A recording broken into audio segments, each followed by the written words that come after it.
Hey guys, welcome back. Today it's all about backgrounds. Not the surface that you're shooting on, but what's behind the subject. That's what we're going to be looking at. Now, we've seen wood in behind, we've seen cardboard in behind, we've seen paper, we've seen foam core, we've seen all kinds of the standard stuff in behind the images. We want to get more creative this time. This is going to be great for product photography, food photography. It'll work really well. We're going to see if we can't create some great bokeh while we're at it. So if that's what you're into, let's get into it.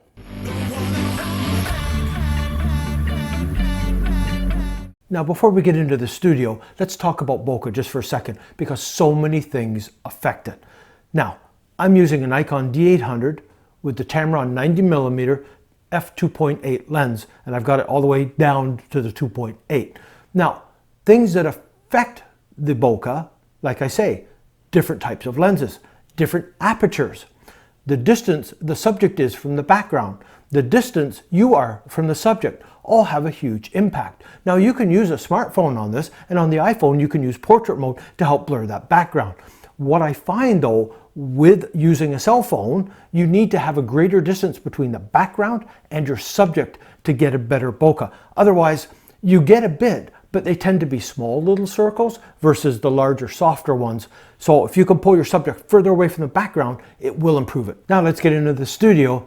Let me show you some of the things you already have laying around your home that'll create great backgrounds for food and product photography. Let's have a look at the first thing we're going to use to create a creative background. The first thing we're going to do is use some Christmas lights. So I just had them kind of hung back in behind our main subject here, and our subject being this wonderful little statue who's going to step in and be our model for us for today.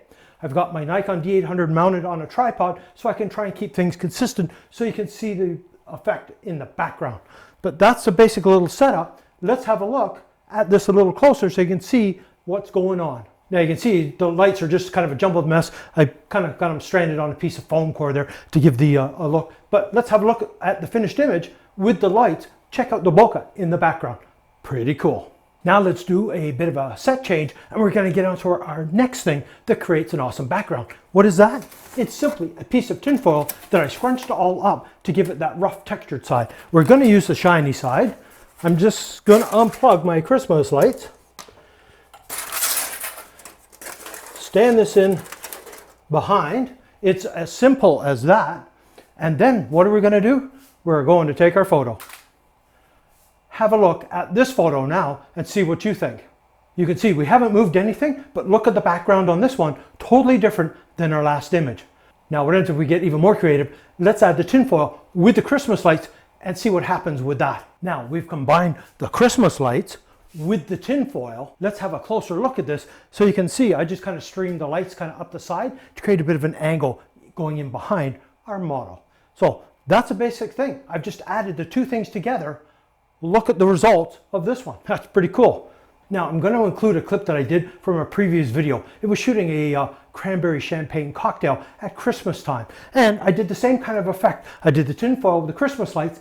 Now have a look at this close up and you can see that is a hot mess. And you're going, wow, that's the most distracting background I've ever seen in my life. You might be correct, but once you take it out of focus, check this out. Now let's take it a little more out of focus. Check it out.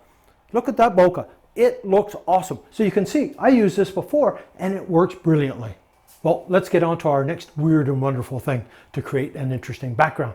That is Christmas garland. Check it out.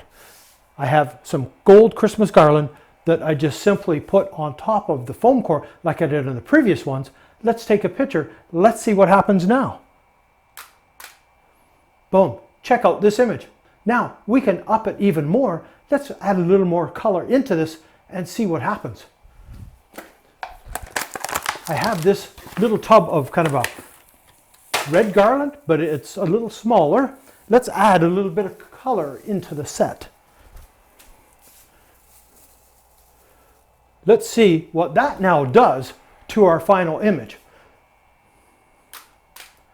Boom, check out that image. See? So easy to add some color into your sets by changing your different garlands up. Who knew Christmas garland would work fantastic for different backgrounds? And you can brighten it or darken it. As you can see, this studio light I've had to move in closer because I needed more light hitting it, so I got the light bouncing back into the lens. But I think those images came out pretty good and the backgrounds are awesome. The next weird and wonderful thing we're going to be using that you may have laying around your house, and that is sequin fabric. It might be an outfit, it might be a skirt, it may be a cool party jacket. In my case, I just got a piece of a black material that has some sequins on it. The sequins are fairly spaced out. Let me show you the little setup here. You can see that the sequins are fairly spaced out. They're all multicolored though, so it creates a very cool effect. Now I had to move my main light hitting it more centered because I need the light to bounce off the sequin back into the lens to get the reflection, because that's how it works. You need that light to bounce back in. Camera mounted here, we simply take a picture and boom, check that out. That looks really cool, and the crop, you can see how cool that bokeh really looks with it. So that's something else that we can use within our studio, is stuff we have laying around the home that you may have, like the fabric, and that creates an awesome bokeh background. Well, there you go, some everyday items I had laying around the house that created some unusual and creative background and some really cool bokeh. It's nice to get away from the standard wood, paper rolls, canvas, tile, all the standard stuff you see in the background. But that stuff does work brilliantly, but every once in a while you need to up the game. You want something a little different. You want to be more creative. Hopefully this video will get you in that direction. Now, if you use something else to create different types of bokeh other than what I showed, please leave it down below. We'd all love to learn new ways of creating different backgrounds other than what I've shown you. So anyways, that's it for this one. If you're new to the channel, please subscribe. Hit that bell notification so you're aware when we post new videos like this. If you enjoyed it, please give it a thumbs up. So until the next time.